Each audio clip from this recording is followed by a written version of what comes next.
নীলু চুপি চুপি খিড়কির দরজা খুলে বেরুতে যাচ্ছে। মা পিছু ডেকে বললেন, ও কি রে নীলু, আবার দুপুরবেলা বেরুনো হচ্ছে? নীলু ধরা পড়ে কাচুমাচু মুখে বলল, বেরুচ্ছি কোথা, উঁকি মেরে দেখছি মা। কি দেখছিস শুনি? মা হাসি চেপে মিথ্যে করে চোখ রাঙিয়ে বললেন, বলেছি না দুপুরবেলা কোথাও যাওয়া যাবে না, চুপচাপ বসে পড়াশুনো করবে। নীলু কাঁদো কাঁদো হয়ে বলল, এখন আমার ছুটির মাস না। ছুটির মাস বলে পড়াশুনো বারণ? দাঁড়া, তোর বাবা আসুন, দেখাচ্ছি মজা।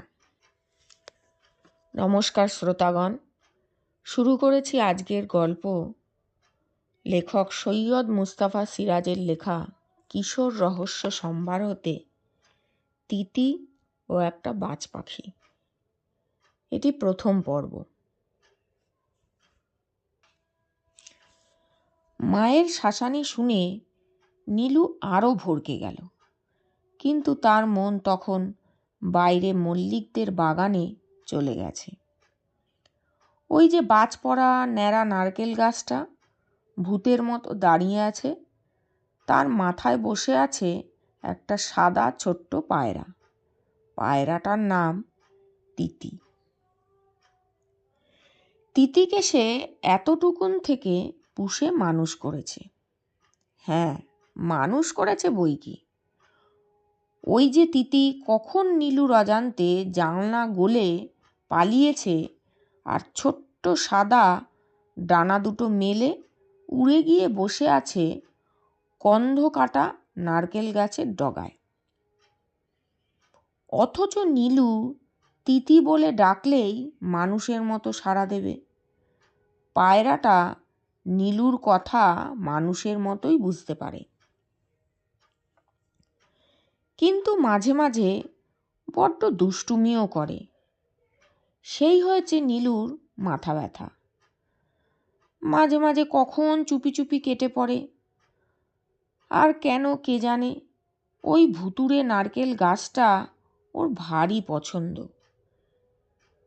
নীলু বারবার উকি মারছে দেখে মা এবার হাসতে হাসতে বললেন, বুঝেছি, তিথি পালিয়েছে বুঝি, ভালোই হয়েছে। পড়াশুনো ফেলে খালি তিতিকে নিয়ে দিন কাটাও। তিতি পালালে তোমার পড়াশুনো হবে। পালাক পালাক। নীলু অমনি রাগ দেখিয়ে বলল, তিতি পালালে আমি পড়াশুনো করবই না। সে কি রে, তবে কি করবি? জানি নে, যাও। বলে নীলু কপাটে ঠেস দিয়ে দাঁড়ালো, কিন্তু ওর চোখ তিতির দিকে। খালি ভয় হচ্ছে মল্লিকদের হুলো বেড়ালটার পাল্লায় আবার না পড়ে বোকা তিতির সোনাটা। হুলোটা ভীষণ পাজি। সে কিসের মতলবে মাঝে মাঝে এবাড়ির আনাচে কানাচে ঘুরঘুর করে বেড়ায়, নীলু কি তা জানে না? তাছাড়া হুলো গাছে চড়তেও ওস্তাদ। সেই যা ভয়। তবে নীলু ওই নারকেল গাছটার হাত বুলিয়ে দেখেছে, খুব পেছল। ও গাছে হুলো কি চড়তে পারবে? এই সময় নীলুর মা খিড়কির দরজায় এলেন। হাসি মুখে উকি মেরে তিতি কোথায় আছে দেখে নিলেন। তারপর নীলুর চিবুক ধরে আদর করে বললেন, না, এই রোদ্দুরে ঘোরে না, ঘরে যাও, তিতি এক্ষুনি ফিরে আসবে। ওদিকের ঘর থেকে নীলুর দাদু অঘোরবাবু সাড়া এলো, ও নীলু, কোথায় তুই? দাদুর সঙ্গে নীলুর খুব ভাব। সত্যি বলতে কি, পায়রাটা পোষার পেছনে ওনার আশকারা বড় কম নেই। নীলু দাদুর ডাক শুনে খুশি হয়ে প্রায় চেঁচিয়ে উঠল, দাদু, ও দাদু। তিতি আবার পালিয়েছে। মল্লিকদের সেই নারকেল গাছে বসে আছে। অঘোরবাবু বললেন, সর্বনাশ, এক্ষুনি আবার বাজ পাখির পাল্লায় না পড়ে। নীলুর অমনি মনে পড়ে গেল সর্বনেশে বাজ পাখিটার কথা। সত্যিকার বাজ পাখি সে দেখেনি, কিন্তু দাদুর কাছে তার কত ভয়ঙ্কর গল্প শুনেছে, ছবিতেও দেখেছে। কি বিচ্ছিরি রাক্ষসের চেহারা। সে চমক খাওয়া চোখে আকাশ খুঁজতে থাকলো। বুক ঢিপ ঢিপ করে কাঁপছে। তিতিটা কেন যে ছাই ওই গাছটাই ভালোবাসে। আকাশ থেকে বাজ পাখি একবার তাকালেই ওকে সহজে দেখতে পাবে। তাছাড়া বাজ পাখি নাকি অনেক দূর অবধি দেখতে পায়। আকাশে আজ কোথাও এক চিলতে মেঘ নেই, গাঢ় নীল হয়ে আছে, বাতাস বইছে না একটুও। শরৎকালের ঝকমকে সোনা গলা রোদে সবুজ গাছপালার রূপ খুলে গেছে। এমন সুন্দর আকাশ পৃথিবীতে এই ভয়ঙ্কর বাজ পাখি কেন যে থাকে? হঠাৎ নীলুর চোখে পড়ল কি একটা কালো পাখি মল্লিকদের বাগানের ওপর অনেক উঁচুতে চক্কর দিচ্ছে। অমনি নীলু চেঁচিয়ে উঠল, দাদু, দাদু, দেখে যাও না, ওটা বাজ পাখি কিনা। অগরবাবু বারান্দায় বেরিয়ে বললেন, আমার চোখে কি আর নজর আছে? তুই ডাক না তিতিকে, ওকে তো ডাকলেই তোর কাছে চলে আসবে। নীলু চেরা গলায় চেঁচিয়ে ডাকতে থাকলো, তিতি, তিতি। তিতি যেন শুনতেই পাচ্ছে না, চুপচাপ বসে আছে। কালো ন্যাড়া নারকেল গাছের মাথায় পায়রাটা যেন সাদা এক মুঠো ফুলের মতো ফুটে রয়েছে। নীলু এবার ছিটকে বেরিয়ে গেল। খিড়কির দরজার ওপাশে একটা পুকুর। পুকুরের পাড়ে শাকসবজি, ফলের ক্ষেত আর ঝোপঝাড়। তারপর মল্লিকদের বিরাট বাগান। নীলু ফের ডাকতে থাকলো, তিতি, তিতি। বাজ পাখিটা চক্কর দিতে দিতে অনেকটা নেমে এসেছে। নীলু আরও ভয় পেয়ে প্রায় কেঁদে ফেলল। তারপর সে মরিয়া হয়ে ছুটল বাগানের ভেতর। আম, লিচু, কাঁঠাল, কত রকমের ফলের গাছ বাগানে। ঘন ছায়া ছমছম করছে, নিঝুম হয়ে আছে চারিদিক। শুধু ঝিঝি পোকাটা যেন ভারী মজা পেয়ে ডাকছে।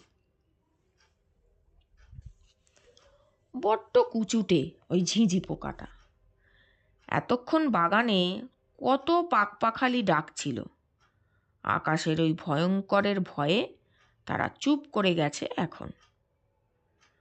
ওপরে গাছপালার আড়ালে আকাশ ঢাকা পড়েছে বলে নীলু কিছু দেখতে পাচ্ছিল না।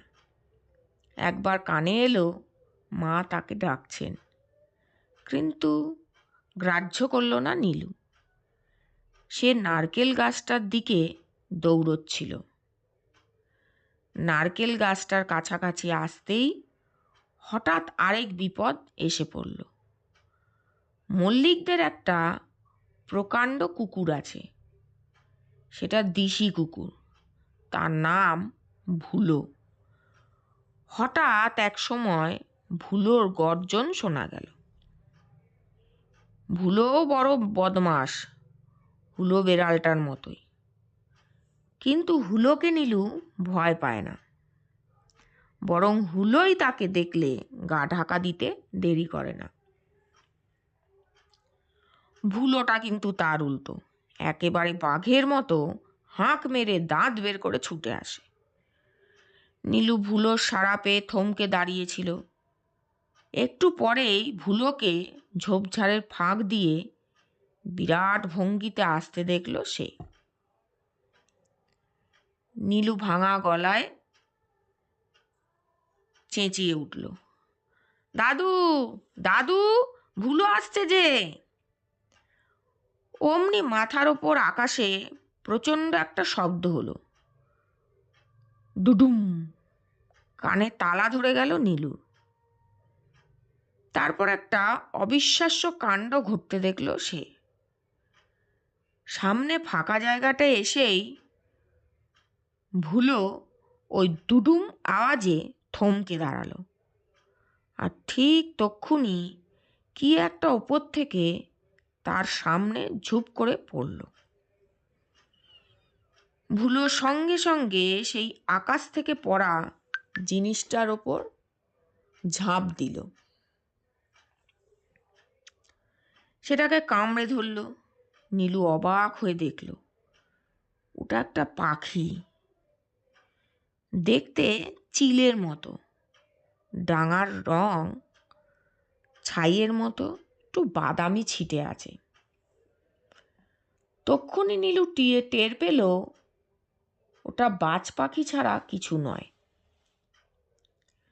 নীলু, নীলু, ফিরে আয়, দাদুটাকে ডাকছিলেন। নীলু ব্যাপারটা দেখে হতভম্ব হয়ে গিয়েছিল। এখন তার তিতির কথা মনে পড়ল। সে দাদুর ডাকে সাড়া দিয়ে বলল, যাই। খিড়কির দরজার কাছে দাদু দাঁড়িয়ে আছেন, হাতে বন্দুক। নীলুকে দেখে হাসতে হাসতে বললেন, তিতিকে খুব বাঁচিয়ে দিয়েছি। ভাগ্যিস আমার বন্দুকটার সঙ্গে দূরবীন লাগানো আছে, নইলে বুড়ো চোখে বাজ পাখিটা দেখতেই পেতুম না। নীলু হাঁপাতে হাঁপাতে বলল, তিতি, তিতি ফিরেছে? অঘোরবাবু বললেন, তাকিয়ে দেখ তো, নারকেল গাছে হয়তো এখনো বসে আছে। নীলুর মা বললেন, বেচারি ব্যাপার স্যাপার দেখে ঘাবড়ে গেছে, ওই তো এখনো চুপটি করে বসে আছে। নীলু চেরা গলায় ডেকে উঠল, তিতি, তিতি। এবার তিতির যেন হুঁশ হলো। সে এদিকে ছোট্ট মুখটা ফিরিয়ে ডাকটা শুনল। তারপর সাদা ডানা দুটো মেলে উড়ে এলো। নীলুর কাঁধে এসে বসে পড়ল সে। নীলু তাকে খপ করে ধরে বলল, মেরে ফেলবো তিতি, ফের যদি এমন করবি ভালো হবে না বলছি। বল, আর কখনো পালাবি? অঘোরবাবু হাসতে হাসতে বললেন, আহা, থাক থাক, আর বকে না। তিতিরকে নীলু নিয়ে খুশিতে ডগমগ হয়ে নাচতে নাচতে তার ঘরে ঢুকল। পেছন পেছন অঘোরবাবুও এলেন।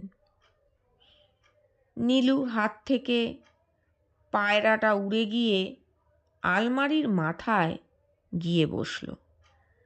তারপর নিজের ভাষায় বলল, বকবকম বকবকম। অঘোরবাবু বন্দুকটা খাটে ঠেস দিয়ে রেখে বললেন, কি বলছে বুঝতে পারছিস তো নীলু? বলছে, আর বকে না, আর বকে না, খুব হয়েছে, আর কখনো অমন করব না। নীলু চোখ পাকিয়ে বলল, আয় তিতি, দাদুকে প্রণাম কর, দাদু তোকে বাঁচিয়ে দিয়েছেন না, আয়, ঠিক এভাবে প্রণাম কর। বলে নীলু দাদুর পায়ে ঢিপ করে প্রণাম করল।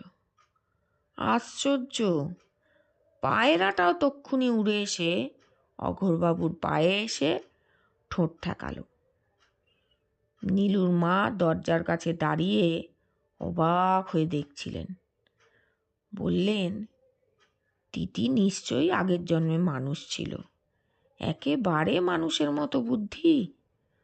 অঘোরবাবু হাসতে হাসতে তিতিকে হাতে তুলে নিলেন। আদর করতে করতে বললেন, আসলে কি জানো বৌমা, এক জাতের পায়রা আছে, তারা খুব বুদ্ধিমান। একসময় তাদের দিয়ে মানুষ খবরাখবর পাঠাতো নানা জায়গায়। প্রথম বিশ্বযুদ্ধের সময় যখন বেতার যন্ত্র ছিল না, তখন পায়রা দিয়ে যুদ্ধের খবর পাঠানো হতো। তাছাড়া পায়রা গুপ্তচরের কাজও করত। পায়রার গোয়েন্দা গিরির অনেক ঘটনাও আমি জানি। নীলু বলল,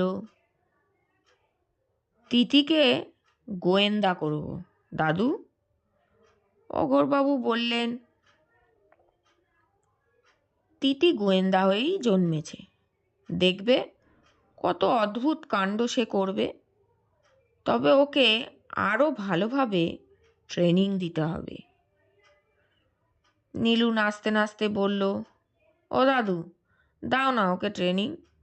তুমি তো পুলিশের গোয়েন্দা ছিলে না দাদু? ছিলুম, একবার ডাকাত ধরেছিলুম পায়রার সাহায্যে, জানিস। নীলু দিদুর কাজ ঘেঁষে দাঁড়ালো। পায়রাটা তার কাঁধে এসে বসল, যেন গপ্পটা শুনবে। কিন্তু অঘোরবাবু বললেন, এখন আর গপ্প নয়, পড়াশুনো করো কিছুক্ষণ, তারপর বিকেলে নদীর ধারে যখন বেড়াতে যাবে তখন সে গপ্প শোনাব। কই, বই খাতা বের করে বসো তো এখন। অঘোরবাবু চলে গেলেন নিজের ঘরে। দুপুরবেলাটা তিনি বইপত্র পড়ে কাটান। নীলু আজ দাদুর প্রতি কৃতজ্ঞ, তাই ভালো ছেলের মতো বই নিয়ে বসল। তিতি তার বইয়ের কাছে টেবিলের ওপর চুপচাপ বসে রইল। একবার সে বইয়ের দিকে তাকাচ্ছে, একবার নীলুর মুখের দিকে। নীলু অঙ্কের খাতা খুলে তিতি যেন বেজার মুখে সরে গেল আলমারির ওপর, চোখ বুজে ঘুমোতে শুরু করলো। অঙ্ক কষতে কষতে নীলু একবার দেখল তাকে। আহা, বেচারা, খুব ধকল গেছে আজ, বোঝা যায়। আতঙ্কে এমন হতবুদ্ধি হয়ে পড়েছিল যে বাজ পাখিটার কবল থেকে প্রাণ বাঁচাবার চেষ্টা করতে পারেনি। ভাগ্যিস দাদুর দূরবীন লাগানো বন্দুক আছে। তিতির বয়স মোটে 5 মাসের। জ্যৈষ্ঠী মাসে একদিন রাতে প্রচণ্ড ঝড় বৃষ্টি হয়েছিল। তিতি দালানের কার্নিশের নিচে ঘুলঘুলিতে বাস করত মা বাবার সঙ্গে। ঝড় বৃষ্টির পর ভোরবেলা হঠাৎ জানলা দিয়ে উঁকি মারতেই নীলুর চোখে পড়েছিল তিতিরকে। সবে ডানা গজাচ্ছে এতটুকু পাখিটা, খড়কুটোর বাসা শুদ্ধ পড়ে গেছে ঘুলঘুলি থেকে। ভাগ্যিস নিচে একটা ঘন ডালপাতার ছাওয়া জবা ফুলের ঝোপ ছিল, তার মাথায় বাসাটা আটকে যায়, তাই হয়তো আঘাত লাগেনি। কিন্তু ঠিক সেই সময় মল্লিকদের হুলোটাও এসে পড়েছিল, তাক করেছিল ঝোপের তলায়। নীলু তাকে দেখা মাত্র তাড়া করেছিল। তারপর তিতিরকে নিয়ে এসে পুষতে শুরু করেছিল। কিছুদিন পরে তিতিরকে দেখে অঘোরবাবু বলেছিলেন, ও নীলু, এ যে দেখছি খুব ভালো জাতের পায়রা, আমি চিনি। একসময় এই জাতের পায়রাকে ট্রেনিং দিতুম, জানিস। এদের যা শেখাবি শিখে ফেলবে। নীলু বলেছিল, তাই শেখাও না দাদু। সেই থেকে তিতির অঘোরবাবুর ট্রেনিং পেয়েছে। নীলু তাকে নিয়েই দিন কাটায়। দিনে দিনে তিতির বড় ও সুন্দর হয়ে উঠেছে। তার ডানা ও পালকের রং ঝকঝকে সাদা, গলায় একটা লাল রেখা আছে মালার মতো, ঠোঁটও টুকটুকে লাল, চোখ দুটোও লালচে, মাথার ওপর একটুখানি ধূসর রঙের ছিটে, বুকের তলা থেকে লেজ অবধি টানা তেমনি একটা ধূসর ছোপ। দাদু ও নাতি বিকেলে নদীর ধারে বেড়াতে যায়। তিতি থাকে নাতি নীলুর কাঁধে। ছোট্ট শহর বকুলপুরের সবাই তিতিকে চিনে ফেলেছে এখন। মাঝে মাঝে তিতি নীলুকে লুকিয়ে আকাশে চক্কর দিয়ে আসে, ডিগবাজি খায় নীল শূন্যে। বকুলপুরের লোকেরা দেখলেই বুঝতে পারে ওই পাখিটা তিতি। তিতির গুণের কথা সবাই জেনে ফেলেছে। নদীর ধারে সুন্দর পার্ক, পার্কে বসলে দেখা যায় রেল স্টেশনটা। রেল লাইনে সাঁকো আছে, তার ওপর অদ্ভুত শব্দ করে চলে যায় রেলগাড়ি। আর রেলগাড়ির সেই শব্দের সঙ্গে তাল মিলিয়ে তিতি নেচে নেচে বলে, বকবকম বকবকম। নীলু বলে, এই তিতি, তোর বুঝি ট্রেনে চাপতে ইচ্ছে করছে? তিতি বলে, বকবকম বকবকম। একদিন অঘোরবাবু, নীলু আর তিতি পার্কের বেঞ্চে বসে আছে। বিকেলের পড়ন্ত সূর্য ওপারে রেল স্টেশনের পিছনে বড় বড় শাল গাছের মাথায় ঝুঁকে পড়েছে। এমন সময় একটা গুফো নাদুস চেহারার ভদ্রলোক এসে বেঞ্চের কোণায় বসলে তিতি তার দিকে তাকিয়ে বললে, বকবকম বকবকম। ভদ্রলোকের পরনে স্যুট টাই, খুব রাশভারী গরম। তিতিকে দেখতে দেখতে বললেন, বাহ, এ যে দেখছি অ্যাম্বাসাডার পায়রা। ও খোকা, কোথায় পেলে ওকে? নীলু কিছু বলার আগেই অঘোরবাবু বললেন, ঠিক বলেছেন, এ জাতের পায়রাকে অ্যাম্বাসাডার অর্থাৎ রাষ্ট্রদূত বলা হয়। আপনি পায়রা চেনেন দেখছি। অল্প স্বল্প চিনি, মানে একসময় আমার পায়রা পোষার শখ ছিল, তাই বুঝি। তা এর আগে তো বকুলপুরে আপনাকে দেখিনি, কোথায় থাকেন? ভদ্রলোক মিঠে হেসে বললেন, আমি কলকাতায় থাকি, সম্প্রতি এখানে বেড়াতে এসেছি। আমার ভাগ্নে নকুলকে হয়তো চেনেন। খুব চিনি। নকুলের মামা আপনি? আজ্ঞে হ্যাঁ, আমার নাম ভবশঙ্কর দত্ত। মশায়ের পরিচয়? অঘোরবাবু ভদ্রতা করে বললেন, আমার নাম অঘোর মিত্তির। দুজনে পরস্পরকে নমস্কার করলেন। তারপর ভবশঙ্কর বললেন, এই ছেলেটি কে? আমার নাতি, নীলকুমার। আমরা ওকে নীলু বলি। পায়রাটা নিশ্চয়ই শ্রীমান নীলুর। তার বলতে, বলে অঘোরবাবু নীলুর দিকে তাকিয়ে একটু হাসলেন। নীলু আর চোখে ভবশঙ্করকে দেখছিল। ভবশঙ্কর হাত বাড়িয়ে হঠাৎ খপ করে তার কাঁধ থেকে তিতিকে ধরে ফেললেন। তিনি ডানা ঝটপট করে নিজেকে ছাড়িয়ে নেওয়ার চেষ্টা করছিল। নীলু মনে মনে রেগে গেল। ভবশঙ্কর তিতির পিঠে একটা হাত বুলোতে বুলোতে বললেন, অ্যাম্বাসাডার পায়রাকে ট্রেনিং দিলে অনেক কাজ করতে পারে। আমার একটা ছিল, জানেন, বেচারাকে বাজ পাখিতে মেরে ফেলল। অঘোরবাবু বললেন, হ্যাঁ, ওই এক ভয়। তিতিও কতবার বেঁচে গেছে। এর নাম বুঝি তিতি? নীলু ওকে তিতি বলেই ডাকে। ভবশঙ্কর খালি হাতটা বাড়িয়ে নীলুকে কাছে টানলেন। তারপর বললেন, খুব ভালো ছেলে। তা তোমার তিতিকে ট্রেনিং দেওয়ার ব্যবস্থা করছো না কেন নীলু?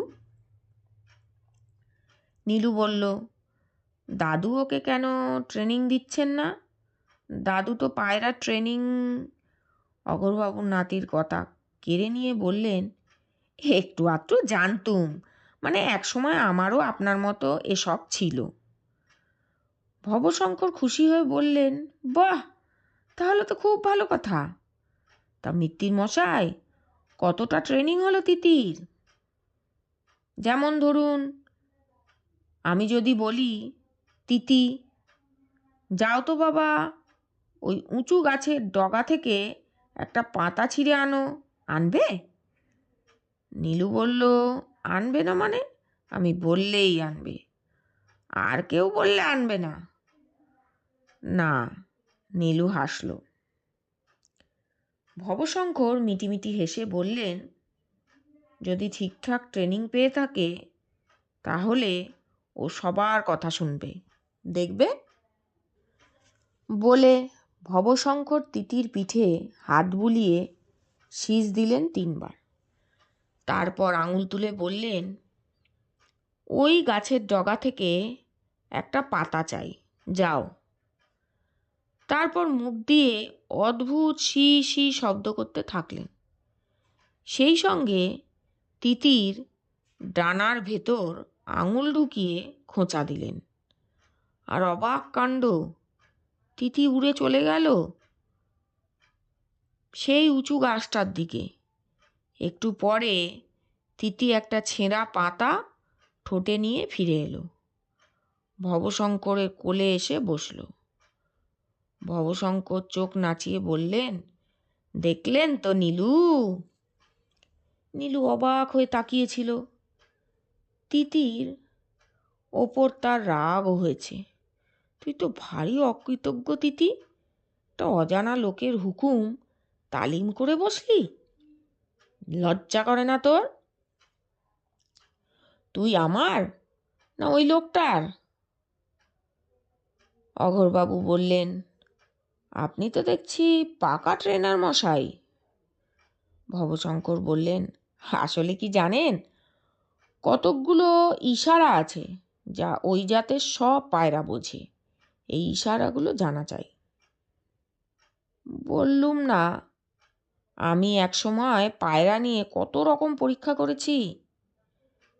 নীলু আর চুপ করে থাকতে পারল না। হাত বাড়িয়ে তিতিকে ভবশঙ্করের হাত থেকে কতকটা কেড়েই নিল।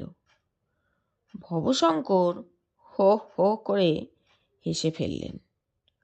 অঘোরবাবু হাসতে হাসতে বললেন, পায়রাটা নীলুর প্রাণ। এবার নীলু করল কি, তিতিকে ধরে নিয়ে হন হন করে চলতে শুরু করলো। অঘোরবাবু বললেন, ও নীলু, কোথায় যাচ্ছিস? নীলু জবাব দিল না। এক দৌড়ে একেবারে বাড়িতে পৌঁছে গেল। তারপর তিতিকে এক চোট খুব বকে দিল। তুই তো বড্ড নেমোখারাম, ওই লোকটার কথা শুনলি তুই? আমি বুঝি তোর কেউ না? তিতি বলল, বক বকম বক বকম। নীলুর মা বললেন, কিরে নীলু, ওকে অত বকছিস কেন? নীলু জবাব দিলে না সে কথার, শুধু বললে, মা, আমার একটা খাঁচা কিনে দাও না। কেন, খাঁচা কী হবে? আবার একটা পাখি পুষবি নাকি? না, তিতিটাকে খাঁচায় পুরে রাখবো। সে কি রে? হ্যাঁ মা, ও খুব নেমোখারাম, ওকে আর কোথাও বেরুতে দেবো না।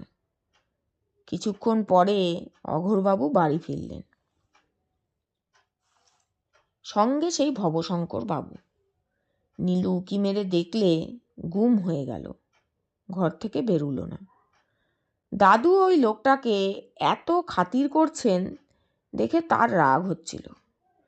ততক্ষণে সন্ধ্যা হয়ে গেছে। তিতি চুপটি করে উঁচু তাকে তার ঘুমোবার জায়গায় চলে গেছে। নীলু পড়তে বসল।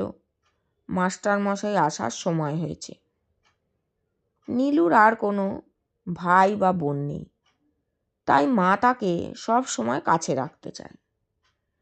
কিন্তু তার বাবা প্রশান্তবাবু বলেন, ওতে ছেলেপুলেরা নিজেদের পায়ে দাঁড়াবার ক্ষমতা পায় না, বড্ড ভীতু হয়ে যায়। ওর ডান পিঠে হওয়া দরকার। আর একটা কথা পই পই করে বলে দিচ্ছি, ওকে কখনো ভূতের গল্প শোনাবে না। যদি শোনাও, শেষে বুঝিয়ে দেবে ভূত টুত কিচ্ছু নেই, মনের ভুল। নীলুর মা সুলতা কিন্তু ভূত বিশ্বাস করেন। এই যে নীলু ক্লাস 8-এ ওঠার পর একা এ ঘরে শুচ্ছে, তাতে সুলতার তো রাতে ঘুম হয় না। প্রশান্তবাবু ছেলেকে সাহসী করে তুলতে চান, কিন্তু সুলতার ভারী ভাবনা, যদি রাত বিরেতে একটা ভূত প্রেত আসে, জানলায় উকি মারে এবং দাঁত খিচিয়ে ভয় দেখায়, তাহলে বাছা নীলু কী করবে? তার কি হবে? তাই রাতের বেলা যতবার ঘুম ভাঙে, সুলতা কান পেতে থাকেন ছেলের ঘরের দিকে। কখনো উঠে এসে দরজার সামনে ঘুরে যান। নীলু কিন্তু সত্যিই বড্ড সাহসী ছেলে। ওর দাদু অঘোরবাবুর মতোই। সে দিব্যি ঘুমোয়। কোনো রাতে মিছে ভয় পেয়ে চেঁচামেচি তো আজ অবধি করেনি। তার একটা এয়ার গান আছে। সে বলে, ভূত এলে দুম পটাশ করে এক গুলিতে মেরে ফেলবেন। সে রাতে হঠাৎ ঘুম ভেঙে গেল সুলতার। কি একটা চাপা খসখস শব্দ হচ্ছে কোথাও। কান পেতে শুনতে থাকলেন। শব্দটা কোথায় হচ্ছে? শব্দটা খিড়কির ওদিকে হচ্ছে কি, নাকি ঘরের পেছন দিকটার দেয়ালে? কোনো জানোয়ার গা ঘষছে। কি জানোয়ার হতে পারে? বকুলপুরে নদীর ওপারে একসময় বাঘ ছিল শোনা যায়। আজকাল নাকি বাঘের টিকিও দেখা যায় না। তাহলে নিশ্চয়ই খাটাল থেকে গোয়ালাদের মোষ এসে দেয়ালে গা ঘষছে। মোষের এ অভ্যেস আছে। সুলতা কান পেতে আছে, কিন্তু শব্দটা হঠাৎ বন্ধ হয়ে গেছে। নিঝুম রাত। মাঝে মাঝে দূরে নদীর ওপারে রেল ইয়ার্ডে ইঞ্জিনের হুইসেল বেজে উঠছে। কখনো রেলগাড়ি চলে যাওয়ার শব্দ। সুলতার চোখে আবার ঘুম নেমে এলো। নীলুর ঘরে তখন নীলুর ঘুম ভেঙে গেছে। তিতি এসে তার বুকে বসে কেন কে জানে চিবুকে বেজায় সুরসুরি দিচ্ছিল। নীলু যতবার হাত তুলে ঘুমের ঘোরে তিতিকে সরাতে গেছে, তিতি ডানা ঝটফট করে একটু সরে গেছে। তারপর ডেকেছে, বকবকম বকবকম। তার মানে, ও নীলু, ঘুমিও না, ওঠো তো। নীলু ওর কথা বুঝতে পারে। সঙ্গে সঙ্গে ওর ঘুম ভেঙে গেছে। হাত বাড়িয়ে টেবিল বাতির সুইচ টিপে আলো জেলে ধমক দিল, কিরে তিতি, রাত দুপুরে জ্বালাচ্ছিস কেন? তুই ভারী পাজি হয়েছিস তো। তিতি, তোকে বলেছি না কখনো রাতের বেলা বিছানা ছেড়ে উঠবি নে। দেখছিস না ফ্যান ঘুরছে? অন্ধকারে ফ্যানে ঠোক্কর খেলে হাড়গোড় ভেঙে যাবে বলে দিচ্ছি। তিতি বলল, বকবকম বকবকম। তা কি আর জানি নে। এই সময় হঠাৎ জানলার বাইরে চাপা শীষের শব্দ শোনা গেল। অমনি নীলু চমকে উঠল। এই শীষ তার এত চেনা লাগছে কেন? সে বিছানা থেকে কাত হয়ে জানলার দিকে তাকালো। টেবিল বাতির ছটা গিয়ে পড়েছে জানলায়। তাতে স্পষ্ট দেখা যাচ্ছে একটা কালো মুখ, সাদা দাঁতগুলো বেরিয়ে রয়েছে। বিটকেল চোখ দুটো যেন জল জল করে জ্বলছে। মাথায় দুটো শিঙের মতো কিছু রয়েছে। নীলু সাহসী ছেলে, কিন্তু ওই ভুতুড়ে ভয়ঙ্কর মুখ দেখে তার বুক হিম হয়ে গেল। সে চেঁচিয়ে উঠতেও ভুলে গেল, মুখে কথা সরল না। ওই সাংঘাতিক রাক্ষসে মুখ থেকে ফের শীষ শোনা গেল। এবার তিতি হঠাৎ নড়ে উঠল। সে নীলুর বালিশে বসেছিল। বালিশ থেকে খাটের মাথায় লাফ দিল। অমনি নীলু খপ করে তিতিকে চেপে ধরল। তারপর চেঁচিয়ে উঠল, দাদু দাদু! ওপাশের ঘর থেকে অঘোরবাবুর সাড়া পাওয়া গেল প্রথমে। নীলু, নীলু, ভয় নেই, যাচ্ছি। তারপর পাশের ঘর থেকে প্রশান্তবাবু আর সুলতা দেবী চেঁচামেচি করে উঠলেন। বাড়ির চাকর আচমকা ঘুম ভেঙে বাঁচখাই গলায় চেঁচাতে থাকলো, ওরে বাবা রে, ডাকাত পড়েছে রে, মেরে ফেললে রে! সে এক তুলকালাম কাণ্ড। বাইরের রাস্তায় পাহারায় দুজন সেপাই। তারা বন্দুক ছুটছে বেগতিক দেখে। পাড়া শুদ্ধ লোকের ঘুম ভেঙে গেছে হট্টগোলে। সবাই চেঁচাচ্ছে, ডাকাত ডাকাত! রাস্তায় ভিড় করে বেরিয়েছে যুবকেরা, হাতে লাঠি, বল্লম, দা, কারুর হাতে ইট পাটকেল।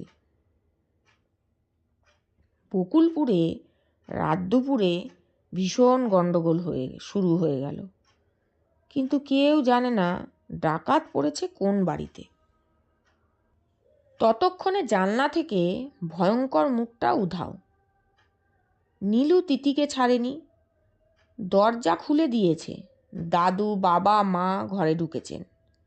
বলছেন, কি হয়েছে রে নীলু, কি হয়েছে? নীলু হাঁপাতে হাঁপাতে ঘটনাটা বলল। প্রশান্তবাবু হেসে বললেন, স্বপ্ন দেখেছিলি? তা স্বপ্ন দেখে কখনো ভয় পাবি নে, স্বপ্নই স্বপ্ন। সুলতা বললেন, স্বপ্ন কেন হবে, যা দেখবার তাই দেখেছে। প্রশান্তবাবু বললেন, তার মানে বুঝি ভূত? খবরদার, ওসব ভূত টুত ওর মাথায় ঢুকিও না বলে দিচ্ছি, ভূত নেই। সুলতা রেগে গিয়ে বললেন, নেই বললেই হলো? নেই যদি, নীলু তাহলে কি দেখল? তর্কাতর্কি থামিয়ে দিয়ে অঘোরবাবু বললেন, চুপ চুপ, শুয়ে পড়ো গিয়ে, আমি সব দেখছি। প্রশান্তবাবু বারান্দায় গিয়ে কান পেতে বললেন, সর্বনাশ, এত চেঁচামেচি হট্টগোল হচ্ছে কেন বাইরে? অঘোরবাবু হাসতে হাসতে বললেন, জগার কীর্তি, জগা ডাকাত পড়েছে বলে চেঁচাচ্ছিল, শুনলে না? তাই শুনে পাড়া শুদ্ধ জেগে উঠেছে।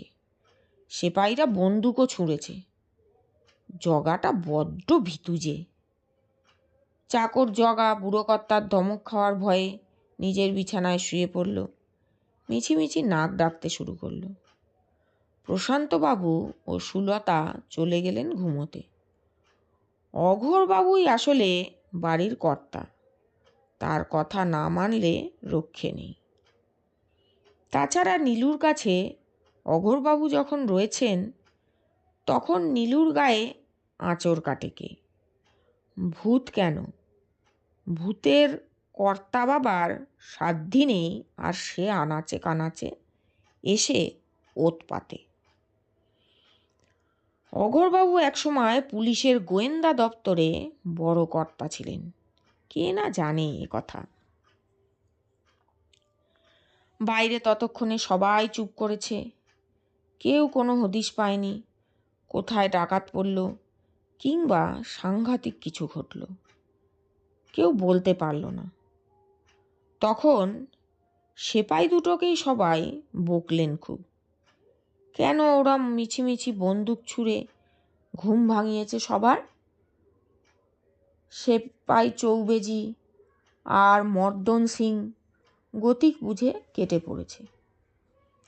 চৌমাথার গোলপার্কের বেঞ্চিতে বসে খৈনি খাচ্ছে আর বলা বলি করছে, ये सब बंगाली बाबू लोग बहुत डरता है, काहे এত চিল্লামিল্লি। নীলুর ঘরে তখন অঘোরবাবু নীলুর কাছে ঘটনাটা শুনছিলেন। সব শুনে টর্চ আর বন্দুক নিয়ে জানলার বাইরেটা দেখে এলেন অঘোরবাবু। তারপর বললেন, নীলু, তোর পায়রাটার উপর কারুর বেজায় লোভ হয়েছে, বুঝলি? নীলু বলল, দাদু, শীষ দিয়ে তিতিকে ডাকছিল ভূতটা। কাল বিকেলে নদীর ধারে সেই গুঁফো লোকটাও তো এমনি শীষ দিচ্ছিল। অঘোরবাবু বললেন, বুঝেছি, ভবশঙ্করের কীর্তি, মুখোশ পরে এসেছিল। নীলু লাফিয়ে উঠল, হ্যাঁ দাদু, ঠিক বলেছ, ওটা মুখোশ ছাড়া কিছু নয়। তিতিকে চোখে চোখে রাখিস। অঘোরবাবু বললেন, মনে হচ্ছে ভবশঙ্কর তিতিকে চুরি করতে চায়, কিন্তু বোঝা যাচ্ছে না এ কি শুধু তার পায়রার শখ, নাকি পেছনে অন্য মতলব আছে। আচ্ছা, তুই ঘুমো, আমিও তোর কাছে শুচ্ছি। এবার এলে বাছাধন মুন্ডুটি উড়িয়ে দেব। নীলু তিতিকে মাথার পাশে বসিয়ে রেখে শুলো। তিতি ভালো ছেলের মতো চুপচাপ আর শান্ত। কালই নীলু একটা খাঁচা কিনে আনবে। নমস্কার শ্রোতাগণ, শেষ হলো আজকের প্রথম পর্ব। লেখক সৈয়দ মুস্তাফা সিরাজের কিশোর রহস্য সম্ভার হতে তিতি ও বাজ পাখির গল্প। পরে আপনাদের সঙ্গে দেখা হবে দ্বিতীয় পর্ব নিয়ে। সবাই আপনারা ভালো থাকবেন। আমার গল্প যদি ভালো লাগে তাহলে লাইক শেয়ার করবেন। এরকম আরও গল্প পাওয়ার জন্য চ্যানেলটিকে সাবস্ক্রাইব করবেন। ভীষণ ধন্যবাদ। নমস্কার।